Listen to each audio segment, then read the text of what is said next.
Just a little apologies for those, for a little bit of delaying to start, just some little bit of technical problems, but this has been resolved. And I welcome you to the news recap, as we are going to go through briefly the day's previous news stories that are making headlines. Today is the 23rd of September, and of course, we are heading close to the weekend. And now to start with the news, with the news recap, we're going to start with the physical planning, as the construction of structures in Kampala has been hampered. That's by Uganda's poor implementation of physical development plans. Although Uganda has some physical plans, they are not being implemented or enforced. Let's have the details of this report.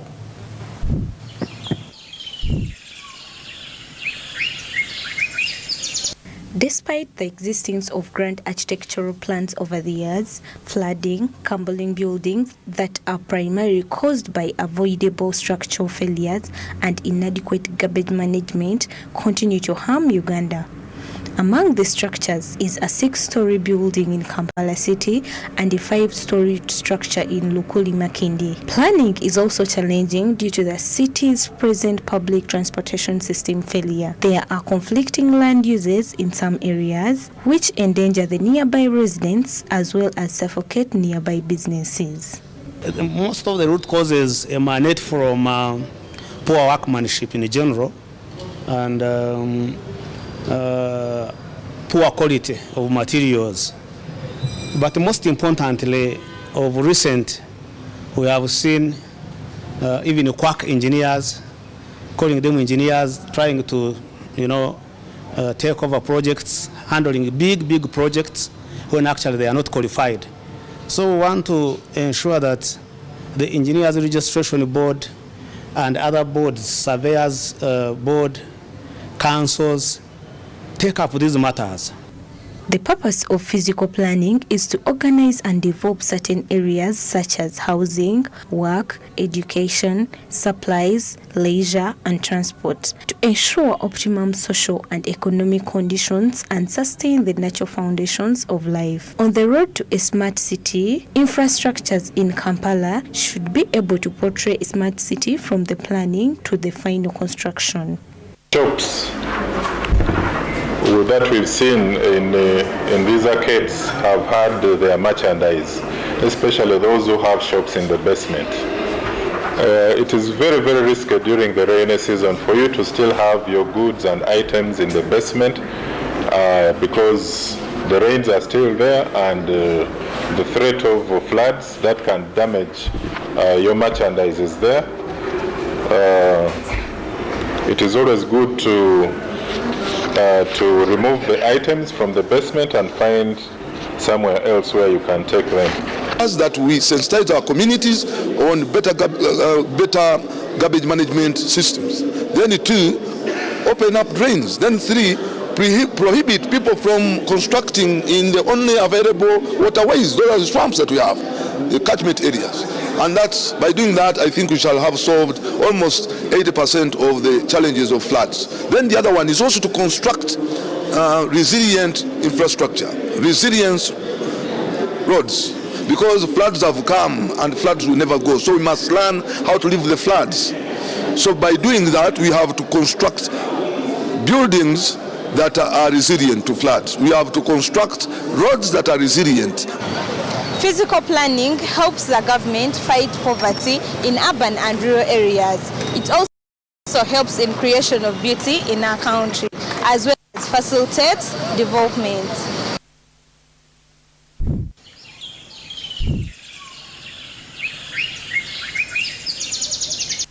Away from that, let's head to the compensation of the war victims. Regarding the compensation for war victims, that's in Acholi, Teso, and the Langa regions, the Office of the Attorney General yesterday testified before the Committee of Government of Assurance. 20,770 persons have already received compensation, but some legislators are not happy because their regions were not included. Let's have the details.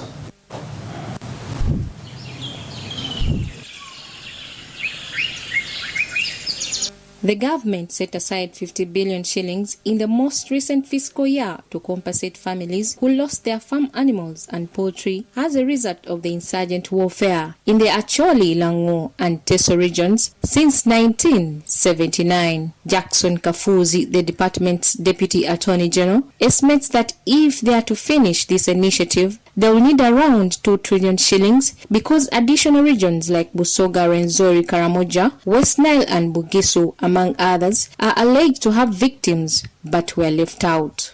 I have said that if we were to compensate all sub-regions that are claiming, we would require an estimated value of close to 2 trillion. And that is an estimated value. It can be less, it can be more. It is estimated and it is not claimed and it is not agreed upon. The department's Deputy Attorney General has also denied allegations that some recipients of the list in 2016 received more money than others, despite doing so. Regarding the question of standards that were applied in gathering the names of the victims, Kafuzi says that they adhere to a standard of first come, first served, and that those who take their documents first are dealt with first. Names of claimants from the chief administrative officers. So we put them in the system. Those who first came, we put them in and they were paid. Those who came late have not been paid, but they have been put in the system. So the criteria is first come. So we follow them as they come in from the chief administrative officers. I had not even noted the fact that there are people who received over 100 million. Maybe we are going to find out in our system and see why they were paid. Yes, they're entitled to it, but they were not supposed to receive it at this time because we had agreed to pay several others on the little money that we had. Yes, we were supposed to share it. About uniformity, the lists we are relying upon were made in 2016 by a state attorney who has since died. Is called Oluka. So I'm here, I joined the ministry 2 years ago. I'm following the lists as I found them, and I'm paying on the basis of that. The parliamentarians from Luwero and Rwenzori regions, meanwhile, have expressed their displeasure over their regions being ignored, despite being just as, if not more harmed by the insurgency warfare. Considering to compensate those other regions, and you forget Luwero, which is the grandfather of all your success as the basis to pay or to compensate others. But for us, you have already noted that giving envelopes, it's like you're planting poverty within the community. We want us to be straight to this regime, that instead of wasting taxpayers' money on that context, you either concentrate on infrastructure development, like roads, health facilities, schools, and other related aspects. People have registered their names and the property they lost. Very many people in government know what they took from Rwenzori. So I pray that you follow those documents to compensate the victims.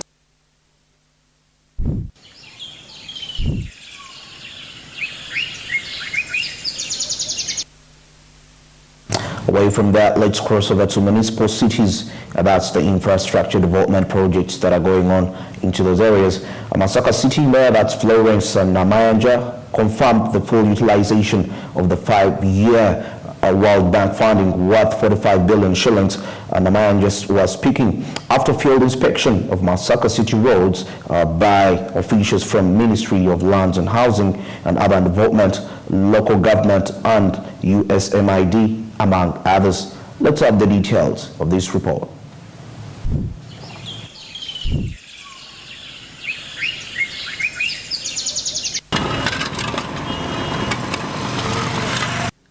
Masaka City is reputed to be on the right trajectory in the implementation of multi-billion shillings urban infrastructure programs funded by the World Bank.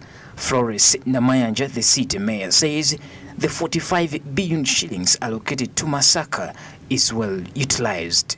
As these funds are there, it's one thing to have funds, it's another to see progress. So that one is credit on our side. When it rains, because these roads have been properly constructed, but the feeder roads are not. So we get a lot of silt from upstream which damage the roads. And because we don't have funds, immediate funds for maintenance, it becomes a very big challenge. So these are some of the things I think. She cites key roads such as Katwe Bypass, Alexander Road and Hill Road, among others, that have received fresh carpeting of 8 kilometers. There has been lawful absorption of funds from some municipalities. Ntunkamo, for example, has led to the return of funds to the National Treasury.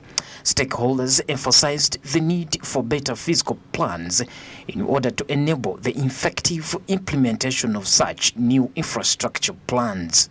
We have I think there are now 4 contracts. There's one, the current one, which is done by a Chinese contractor called China Wuyi. Then there's another one which is done by another Chinese company. I think it is China Railways 3. Then there's another contract being done by AMPAS. What we can say now, I think this contractor, the first batch, has progressed very well, and I think we should be able to finish all the work in Masaka before the project ends in 2023. And we awarded the certain bit of this project. All roads are good, solars are put up, but we are going to get the money to maintain. That is the biggest challenge.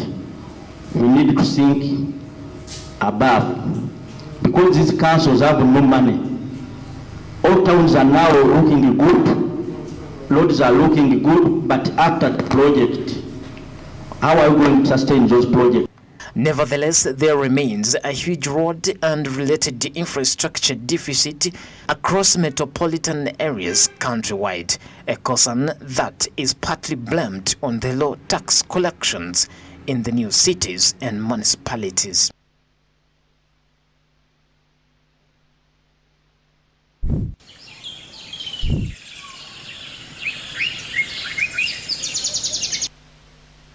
And away from that, let's wind this up with the loan performance. As the Bank of Uganda, the country's central bank, says the non-performing loans are likely that's to rise further through 2022. A non-performing loan is that which the borrower is in default and hasn't made any scheduled payments, that's of principal or interest, that's for a certain period of time. In banking, commercial loans are considered non-performing in the borrower in 90 days due. Let's have the details of this report.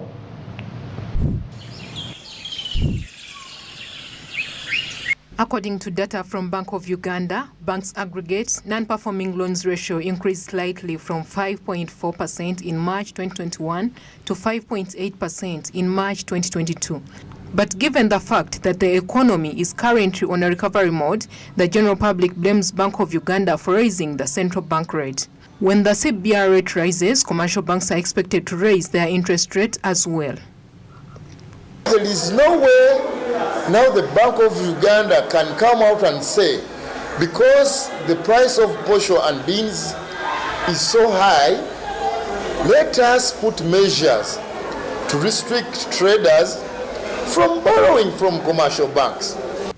The central bank has addressed public concerns about its failure to control interest rates, as well as rejected claims that it is restricting borrowers' access to loans. Don't regulate interest rates. No. What do? We only create a good environment for you people to negotiate, or for the interest rates to be fair to all parties. The reason we don't regulate interest rates is because people have different risk profiles. And I will be stuck somewhere, and I will have the burden to pay the people who lend to me to lend to this guy. So the risk differentials cause interest rates to be different. So what does it mean? If we woke up one day and we said, okay, now our people are suffering, we are going to set interest rates. Everyone wants to borrow, you borrow at 15%. Do you know what it's going to do? You'll be saying, don't lend to Jonah because it's high. You'll be lending too. Little towel, share. However, why would someone end up being a loan defaulter? Is it intentional or not intentional? Kasoka nasasula bulungi nga mengera abaziina naye mu maaso nasoka namala nakola ki nalemererwa. Sometimes we take loans when we have a lot of problems. You may borrow thinking you are going to solve them, but in the end, you fail. Like paying school fees or rent. Remember, all these don't bring back any profits. No one takes a loan intending not to bring it back, but natural problems occur.